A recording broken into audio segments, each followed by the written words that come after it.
Welcome to the Real Estate Power Play Podcast, your launch pad for skyrocketing success in real estate investing. I'm your host, Gabe Rodarte, alongside Mark Monroe. We're ready to bring you transformative stories, groundbreaking strategies, and the insider secrets of real estate giants. Get ready to accelerate your investment journey and become a true power player in the world of real estate. Welcome to another episode of Real Estate Power Play. I'm your host this week, Mark Monroe, and I'm excited to have Jay on. And we've known Jay for quite some time. So wherever you're listening to us, if you like what you're hearing, please share with your friends, and if there's anything that you want us to talk about, just reach out. So anyways, I am excited. Jay. We've known each other for a while, and that why don't you we tell have. why don't you tell everybody a little bit about yourself, and then we'll talk a little bit about our journey a couple of weeks ago up in Nashville. So go ahead and introduce yourself. All right. Well, thanks, Mark. I certainly appreciate it. And always great to meet up with you, have a chance to talk. And we seem to do that at multiple different conferences. So it sounds good.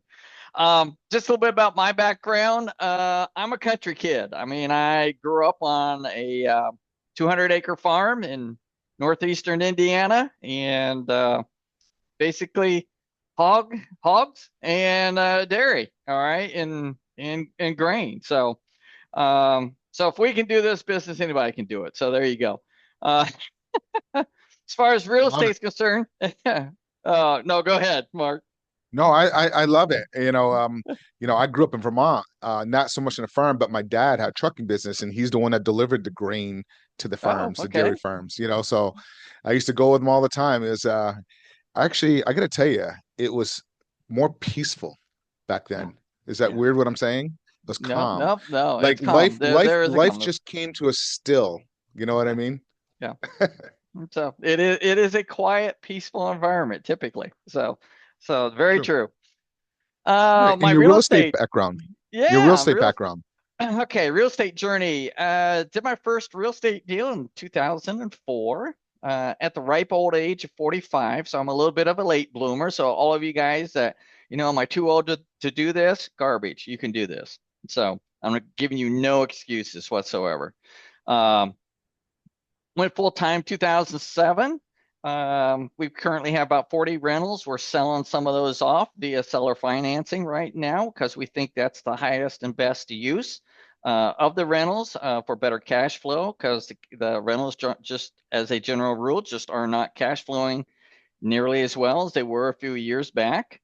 We've done over 100 retail fix and flips. We've purchased a number of tax liens over the years, and we got started buying and creating notes 2019. All right, is when we finally started looking at doing that, really started getting active in 2022, and the last 2 years we've really been going after it.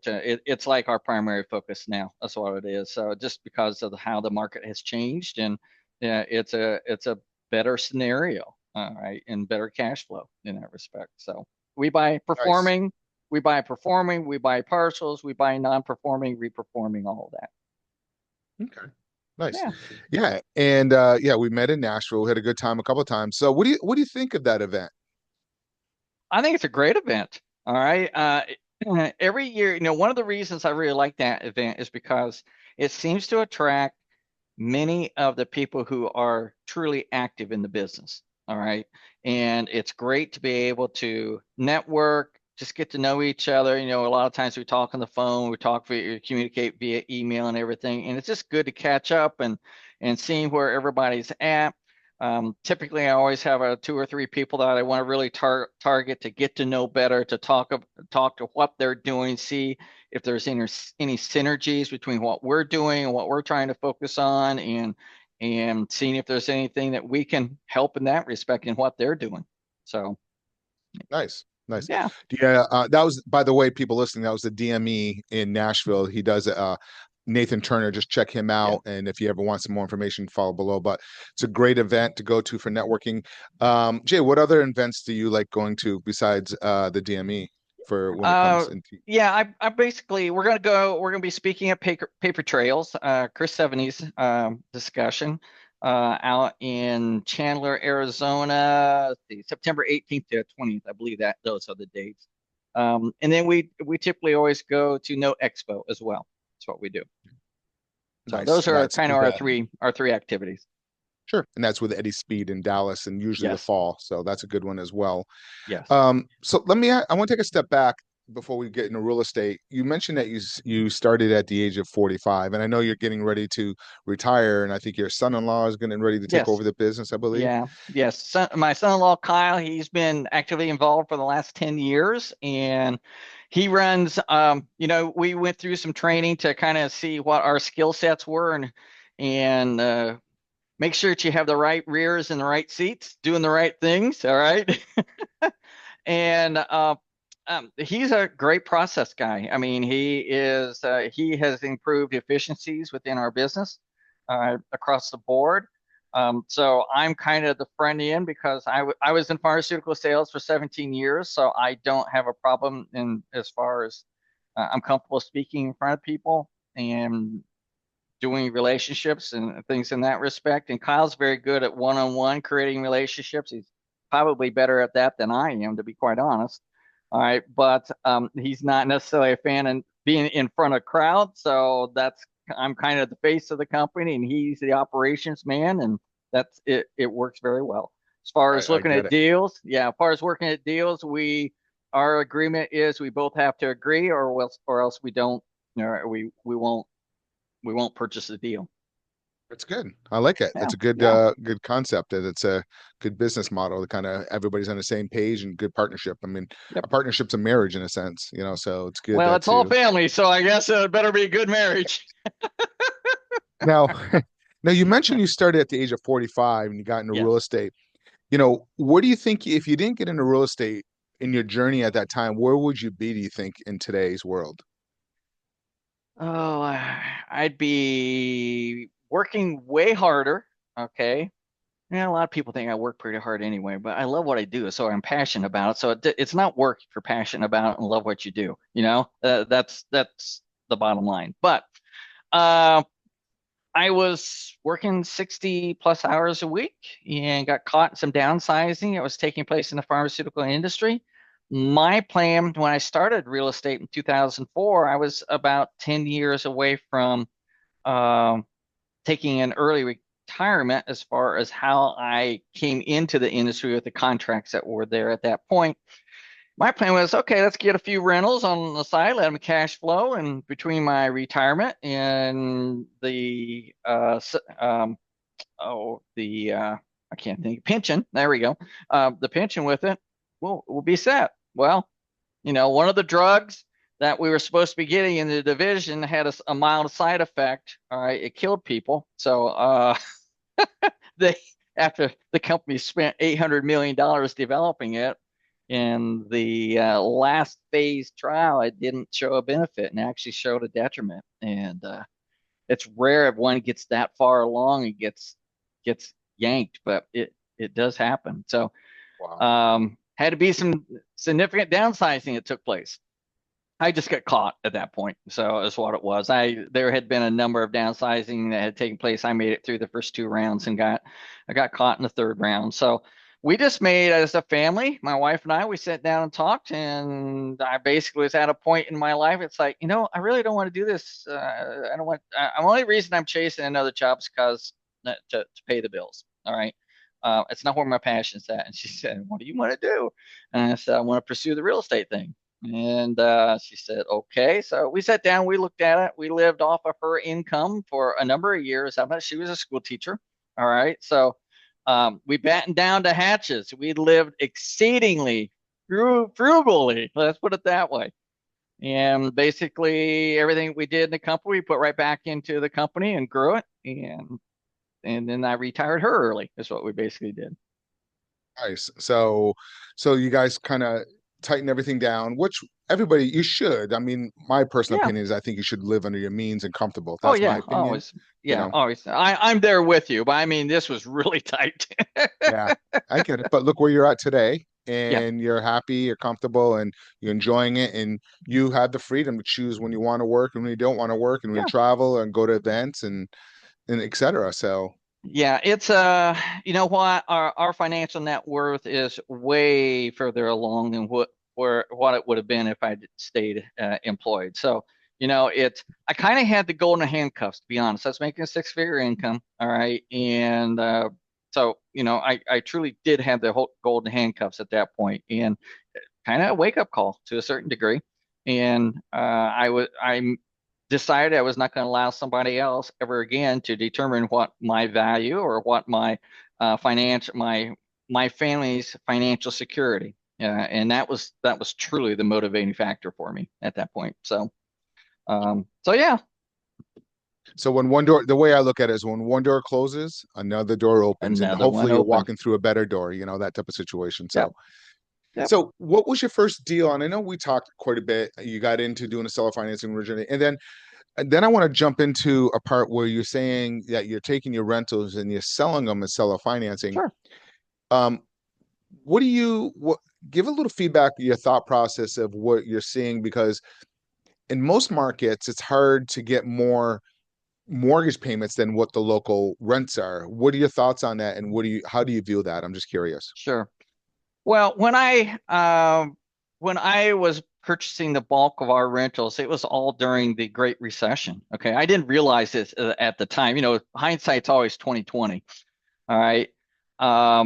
We were buying them very cheap. All of our rentals are within 30 minutes of our office, so they're all in Fort Wayne. All right, and we bought pennies on the dollar, and I was buying them at cap rates of like 15, 16. Unbelievable. All right, give you an example. We just sold one on terms that I paid $9,000 for this particular home. It had been a rental for it, but it was just time where we needed to put some more money into it, and it was like, are the rents ever going to really be to the quality of the house that we want it to be? And it just wasn't in that area.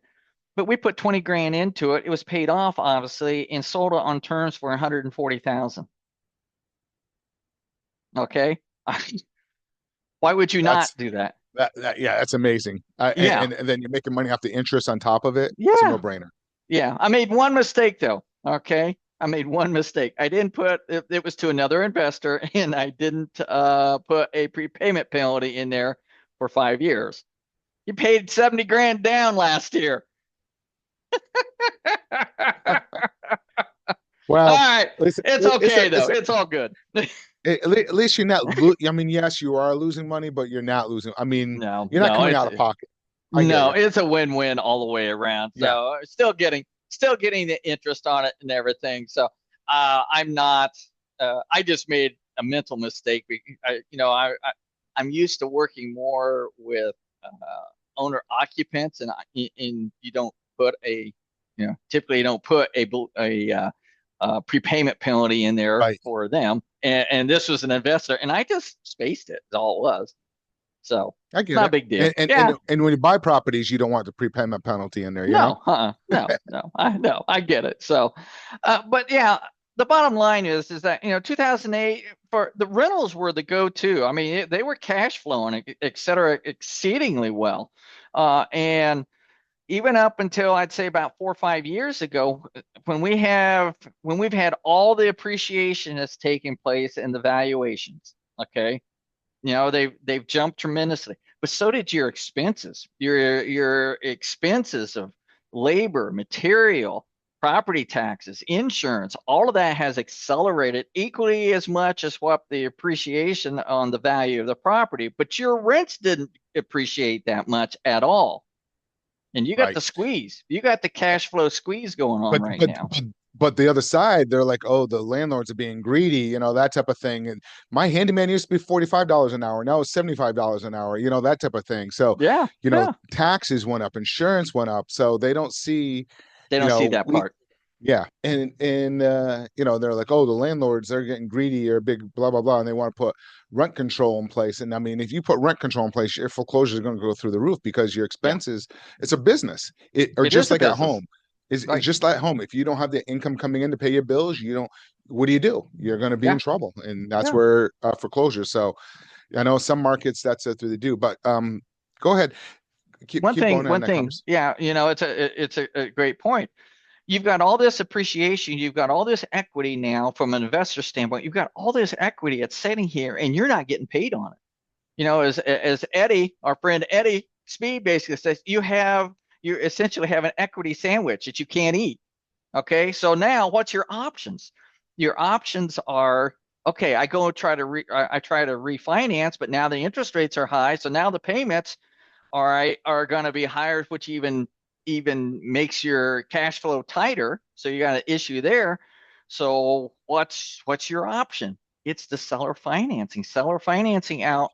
I mean, your expenses on operational from a rental standpoint is about 50%, 40, 50%, depending upon whether you're self-managing or not. But I mean, everyone has in the rental industry have understood that for years. Well, if you got a $1,200, if you got a 1,200, we'll say 1,800, we'll say 1,800 rental property, and that means you're clearing out about 900. But yet you can seller finance that with a good down payment and make that payment almost very similar to the 1,800, and you're getting all of that.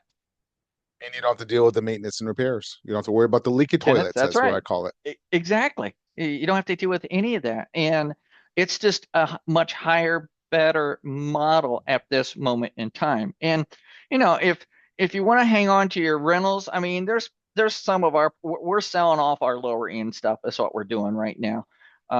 But at the same time, if there's some that you want to hang on to, we're very blessed from the standpoint we have very little debt on our portfolio. So we That's awesome. still, yeah, I think our total loan to value is like 19%. So, uh, so we still cash flow. All right. This is just a market condition that we are in right now as a nation. And like all market conditions, real estate cycles, just like everything else, it may come back around again where rentals are, come back and they cash flow again exceedingly well. All right. I don't know when that's going to be and everything, but in my opinion, this is a time. I'm going to use an old farming term. You might know this. You're going to call the herd, CULL, call the herd. All right. What that means is essentially you're getting rid of the ones that are not genetically good, or they don't grow the way they should, or there's something wrong with them to purify. All right. Your herd. Well, we're going to get rid of the not so good performers right now via seller financing and call our portfolio is what we're basically doing. Yeah. I just listed some of my properties. One's a 7 unit, two duplexes, single family, all in the same area. It's same thing. Sure. On Yeah. that one, I purchased seller financing, but the balloons are coming due and I Uh, had great interest rates, but it's just time to move on. It's part of the game. And like you said, yeah. it doesn't make sense. I looked at refinancing and the debt, yeah, The you debt load's get a too little much. equity up, but yeah, it just doesn't make sense financially. Yeah. It's just, and I Yeah. would love to sell them on seller financing, but because the balloons are coming due and so it's just, just take the capital and just redeploy it into some other assets.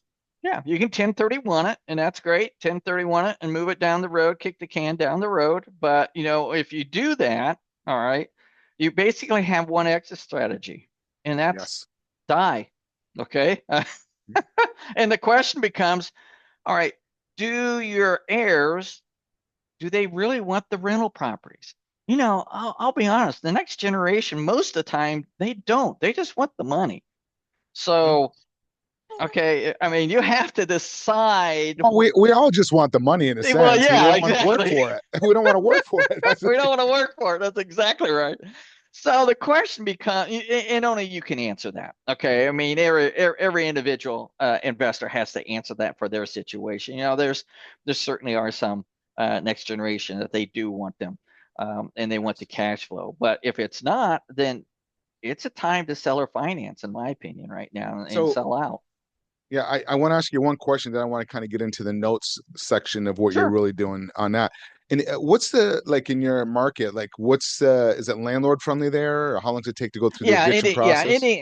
Indiana is a very landlord friendly state. They're as far as eviction is concerned, they're out in 30 days. So Nice, nice. yeah, 30, And 30, 45 at the most. Okay.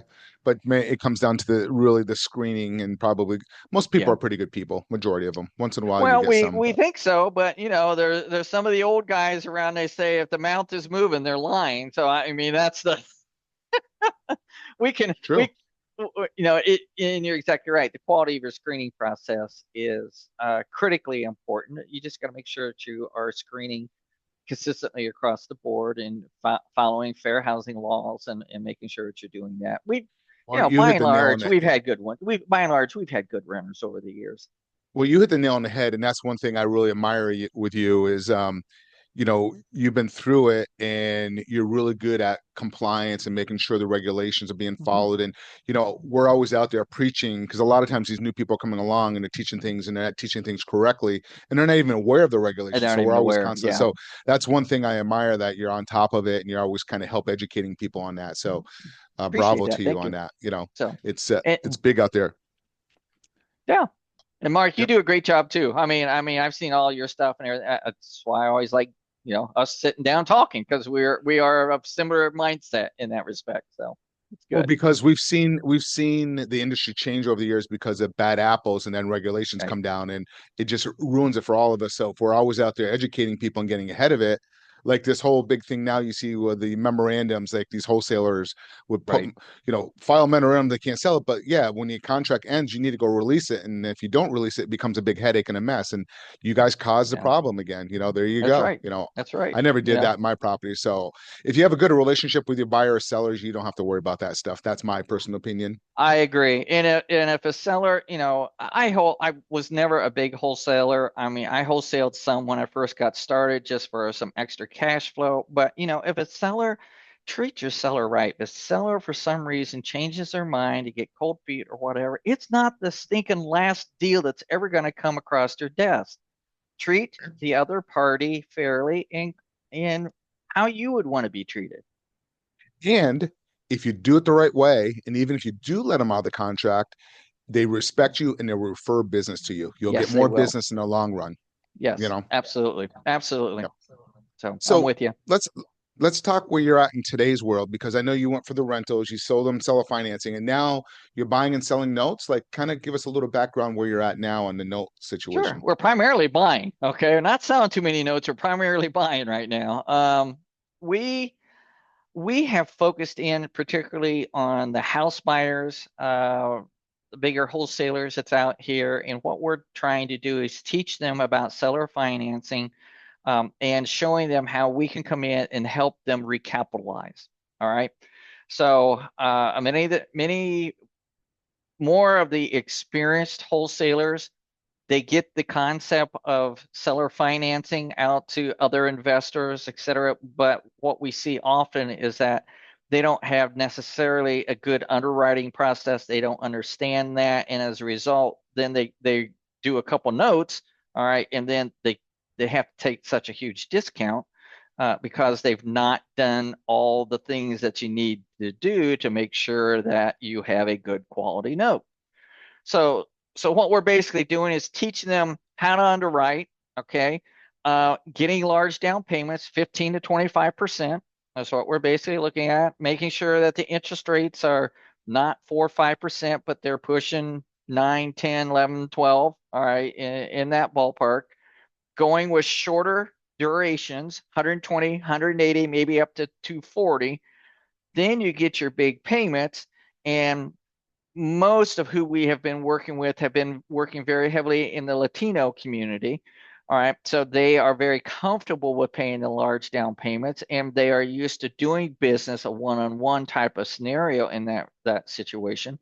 And what we do, we come in and buy a partial then. All right. We ask for it to be seasoned 6 months, placed with a servicer, making sure that taxes and insurance are escrowed into the payment, and it's placed with a servicing company, and the servicing fee is paid by the borrower itself. And there's a title policy, all that good stuff. All right. And we come in then and buy a partial. We let them tell us roughly how much they need to get out of the deal, all right, to make them whole and make a little profit. Okay. They're not getting all their profit right now, but they're getting some of their profit. All right. And not every deal that they do necessarily fits this model, but if they're doing 5, 6 deals or more a month, at least one or two are going to fit this. Okay. So then we'll come in, we'll take them out. We back into it as far as what the number of payments that we buy from them. We use our own capital to purchase, but then we turn around and we hypothecate, or fancy word for pledge, all right, to our private capital, which is essentially a passive investor. And then we take the arbitrage. That's what we basically do. All right. Nice. So let's just kind Go of ahead. give an example real quick through the numbers. Sure. Let's say it's $100,000 purchase price. Sure. Okay. And now you're dealing, is it straight seller financing or is it you're saying wholesalers that you're taking? So I'm trying to, that part you kind of lost me a little bit Okay, a on. lot of wholesalers do some seller financing as well. They kind Okay, of put got it it. in, yeah, they kind of put it in their hierarchy of how they try to get rid of a property. And what we've tried to do is let's bring that up a little higher in their hierarchy rather than it being the very last thing that they consider. Okay, So at when they're least doing seller, get it above the rentals at least. all right. So when they're doing seller financing, is that seller financing with the seller? They are the properties are empty. Where the type of property that works the best is when it needs very little rehab or very light rehab. Think of it from the standpoint, if someone who really has no particular skills can come in and do paint, carpet, minor fix up, maybe take care of the front screen door, something like not major, not 100,000 So rehabs, not that. so where does the capital come for that wholesaler slash investor buying that property up front with the seller? Where does the capital come from there, or is it with the seller? Okay. It is with the seller. They're bringing 20 grand. They're bringing Got 20, it. 25 grand. Yeah, to the table. That's what they're doing. Got it. So, all right. So the seller, it's 100,000, and the buyer, they're bringing the wholesaler or investors bringing 25 grand with this seller, and then they're turning around selling it to somebody else, and that They're turning buyer's around. putting Yeah, doing they're putting wrapping their it. money. Yes. All right. Now let me back up. The seller, okay, I'll call him the wholesaler. All right. The wholesaler, they're taking the people that we are working with are large enough. They either have their own money that they're taking the deal down, or they're using private money. Is what they're doing. Okay. They're not doing this scenario as far as we just put it under contract and flip it. Okay. They're taking the deal down. That's what they're doing. So these are what I would say are house buyers. That's what they think of it in that respect. Sometimes they'll do a fix and flip out of it. Sometimes they're certainly much more the experience, not the rookies. Okay, and they will also wholesale some as well. So it's a combination, but they have the wherewithal in which to do a number of different things depending on the property. So they either have their private money or they're taking it down with their own capital. All right. And then they're turning around and selling it to another investor. All right. Who has a large down payment. Typically, it is someone who has their own contracting business, like a roofer, drywaller, uh, you know, uh, self-employed in some fashion. That's who it essentially is. They make good money. All right. But they are not necessarily bankable from a standpoint of as far as the banks are concerned. And they turn around, sometimes they rent, sometimes they will turn around and sell it to a family member.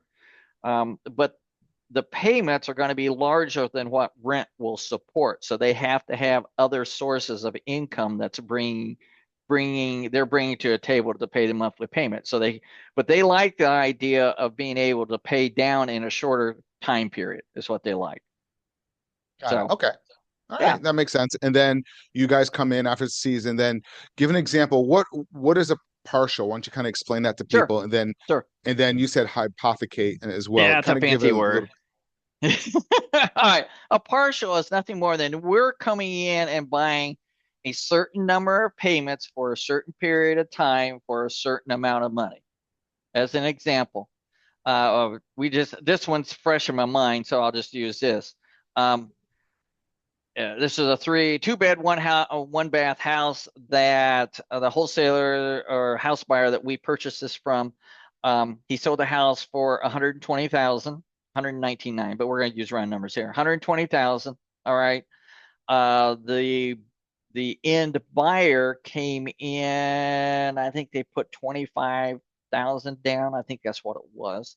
The the loan amount was about 90, 95, 90, it was around 90, 95,000. Okay, is what it was.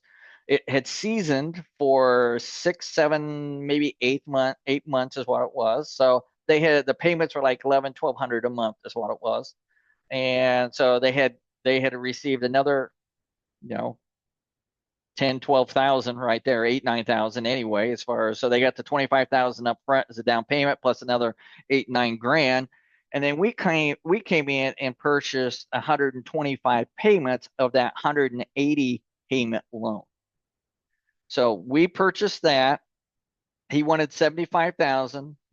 He got the rest of his money out and made a little profit. Actually, he made about 87% of what he would normally get on a flip. Got it. Okay. Assuming that he was into it at 70%, he made probably 15,000 out of that, in that ballpark. Okay. So the payments now, when you say partial, since you're buying those payments, all the payments go directly to you guys, or does he get a portion of it? How does that work? Okay, all the payments come to us. So we buy, so the loan documents are all recorded, filed, all that stuff. And the loan is essentially assigned over to us, and we're not going to get into all the details. That's a whole nother class. But essentially, it's going to be assigned over to us. We own the note for the next 125 payments, or the total amount of what we agreed to purchase, which was 75,000. So if the end buyer, I should say, pays ahead, we're only entitled to 75,000. So it may not be 125 payments. It may only be, 100 payments if they start paying ahead or something like that. And that happens sometimes. So, but then at the end, then that reverts back to the house buyer, and he's got another 38, 40, whatever those numbers are. I'm not that quick on it. I'll say 40, roughly another 38, 40 payments on the back end that he's going to get interest on as well. And what it ends up doing is that they'll make about an extra 25 to 30% more than if they just flip the house without any additional risk, Right. at all. Right. So what happens if the loan gets paid off? That used to be it nowadays the numbers are going to change, but it used to be the average loan was about 7 years, but now it's Yeah. probably changing because the rates are so low. So what happens if the loan is paid off? How does that all play out? Wherever we're at on the amortization schedule. There's multiple Got it. amortization schedules that we're following, and we got the partial amortization schedule for us. We got the end buyer, his amortization when he pays off wherever we're at, it's what's entitled to us, and then our private lender, wherever they're at on their amortization, that's where they get paid then as well. That's awesome. And that's Yeah. where the hypothecation comes in, correct? Yeah. Yeah. So we use our money to purchase the partial. We make sure that everything transfers okay. We wait a month or two to make sure that everything's operation the way it's supposed to be doing, and the borrower hasn't missed any payments or anything like that. Verify insurance, all that kind of stuff. And then once that's all verified and we feel everything is running smoothly, then we will hypothecate it out or pledge it as a loan with our private capital. And we pay obviously a lower rate or a lower yield than what we are purchasing the partial at. And we take the spread and we're recapitalized and we can go do it again. It's awesome. I like that model. That's a great, Yeah, great model. it works. The spreads Nice. it somewhat depends upon how much how much money we're paying for the partial. The price ranges that we are working in primarily are up to about 150,000. Most of our private lenders are somewhere, they're willing to invest somewhere between 50 and 100 grand is kind of where we're at. So we got to get the partials and working in the right areas that fit. In some parts of the country, obviously that's a whole different model. But in the Midwest here, that's a working class neighborhood, and we can do that all day long. And we're comfortable with that because we've worked in that our whole entire life as far as real estate is concerned. So we know what to look for in that respect. So if you're doing a hop, like because you're saying they do roughly 25, 50,000. So can you have two of your investors hypothecate two on the same property? Like, say you buy a note for 75,000, can you have one person at like 25,000 and another person at 25,000 that you kind of use that collateral? That's a great question. We do one note to one one note, one investor. That's what we do. Now, I say that we also work with self-directed IRAs, and sometimes if it's small self-directed IRAs within the family, you could do an undivided interest, that type of thing. But we don't do pooling of money. So if we've got if there's two investors that they know each other and they want to pool their funds, they're going to set up their own LLC is what they're going to do, and then the LLC is Smart, going to lend. Yeah. So smart. It keeps you out I of don't do trouble. any pooling. So, Yep. Yep. yep, Not going to do any pooling. Nope. Not yep, unless I'm going to open up a fund, and right at this moment we're not quite there yet. yep. I get it. That makes sense. So you're not putting yourself into a bad situation over Yeah. leverage. I Yep. like it. I Yeah. like it. So we're coming to a close here, but I mean, this was so good, and I was asking a lot of great questions, so everybody could really get a lot of information out of this because this was deep, deep stuff here. Jay, is there a question that I did not ask that I should have asked? Oh boy, I don't know. Now the biggest thing is, this is what I would say. Sorry, I'm stumbling around because I got like 30 million different thoughts going through my. It's like I squirrel, hear you. squirrel, squirrel. Um, all of you guys that are all you people who hold rentals, I want you to do something. All right, I'm going to make the assumption that you know how to calculate a cap rate. If you don't, go on Google and figure it out. All right, check it out. Look at your rental and see what your cap rate is. I'm going to bet it's between 4 and 6%. My question to you, if you are only making 4 to 6%, would you actually be investing, or would you be looking for a different yield? Whereas with seller financing, we're making 12, 13, 14, 15% yields. Nice. Your choice. That would Good be the question. thing. Yeah, that's the thing you really need to take a close look at. So how do you like that example? Uh-huh. In some markets, though, if you try to do it at a higher interest rate, because your market works, but like say you Yeah. take that Yeah. model and go to South Florida, your numbers are going to be out of whack. You Sure. can't get that high of an interest rate because you're going to be so far above the Yeah. market rents. What are your thoughts on that? Well, you don't have to, there's more than one place to invest in Florida.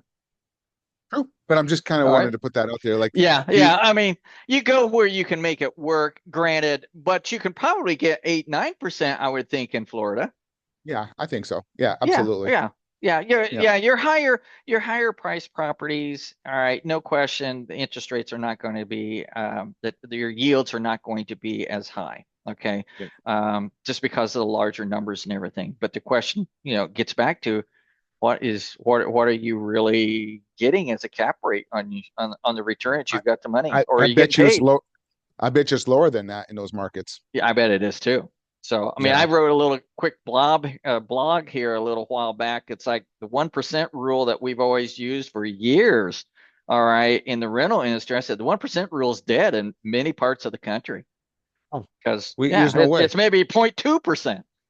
Yeah. I mean, we're underwriting a deal in Orlando, and it was about a $500,000 home, Hmm. and there's no way you could get $5,000 a month for that. Yeah. It's impossible. I mean, Yeah. you're upside down by $700 Yep. of what the market rent is. It's just nuts. It's Yeah. just kind of, and it goes back to what we were talking about in the beginning of our podcast, where we're getting squeezed as the Hmm. landlords, but then everybody's like, oh, the big bad landlords are getting pushing costs on. We're just covering the cost just to stay afloat because we're trying to make our money off the appreciation. We're not making that monthly cash flow that Right. much like we used to. That's right. Right. So Yeah. buy right, the bottom line, always buy right. All right. The market shifts, market changes. So you have to have a lot of different strategies in your quiver to be able to adjust how the market changes. And right now I think we're in a market where seller financing, particularly is how tight the underwriting is with the bankers out here. This is a time when I believe it's a perfect time to be able to do seller financing and to get paid exceedingly well. Yeah. And you and I have been at this for a while, and really this market's been like this for about a year, year and a half, Hmm. maybe two. And before that, we went a good 10 years plus without this type of market condition. Very You put it true. under contract and it went through the roof.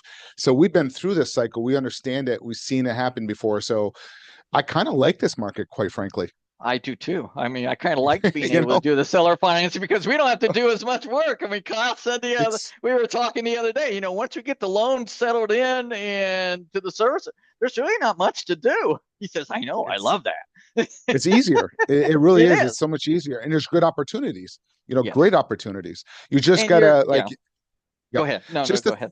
Yeah, just if you guys are new to this and you haven't been through this, just make sure you really educate yourself or speak with somebody, because the ones that come in and don't know what they're doing and they're trying to do things, and if you're doing things that are not regulated correctly, you may think or you heard something and you thought that was correct and it's not.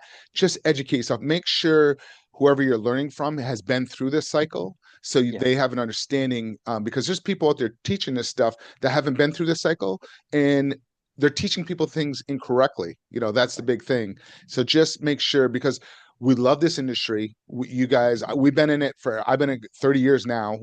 Jay's been in I'm it for a 20. while. I'm 20. I'm over 20 Yeah. now.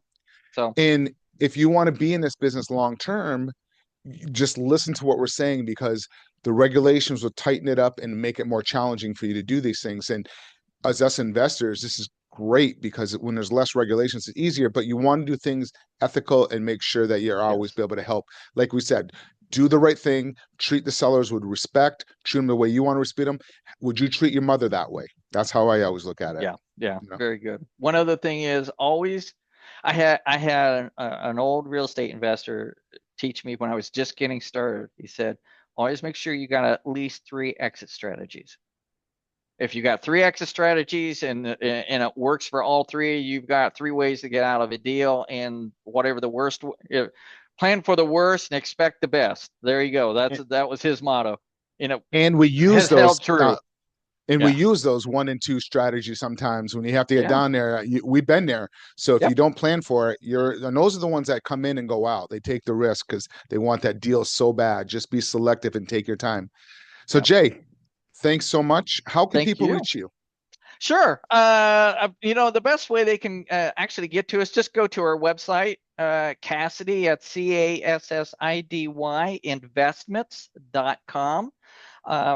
You can sign up for a newsletter. We give a quarterly newsletter that sends out. We'll give you a free digital version of our book, Be the Bank: An Introduction to Note Investing. And if you want to learn more about notes, we do a monthly Zoom call. It's always the last Thursday of every month from 12 to 1 Eastern time. You can sign up for both of those there. And if you just want to shoot me an email, you just go info@CassidyInvestments.com. That'll be great. It comes right into my laptop. Go from there, and that'll be wonderful. And we'll Yeah. also, wherever you're listening to this podcast, if you're listening in it will be in the notes below. We'll have Jay's links to all that information. If you're on social media, wherever it is, just kind of look below and you'll be able to find all that information out. So, Jay, I really, really appreciate it. I could sit here and go on for another two I could hours, say just we kind could of talk going, for hours on this, couldn't we? because it's just because most people can't go deep and get it, you know what I mean, and Yeah. kind of go to a level. It's just that's why I love. That's kind of one of the reasons why love going to note conferences, because it's Sure. another whole level of people in the business that's going really deep into this stuff. Where a lot of people just it's over their head. They're just used to the Yeah. kind of once you understand it, because they're used to buying the property, just the cap rate, blah blah blah. That's it. But then there's another whole market that you can kind Yeah. of go into and learn even more. So you can, once you really understand it, you can make money on both ends of this bad Yep. boy. Yep. So, There's infinite ways to be able to make money as the markets change. And when there's a disruption in the market, as what we have right now, that's our opportunity, particularly for seller financing. well, appreciate it. Thank you guys so much for Thank you. listening to another episode of Real Estate Power Play. Again, if you like what you hear, just go ahead and share and comment below. Really appreciate it, people. Take care. Be well. All right.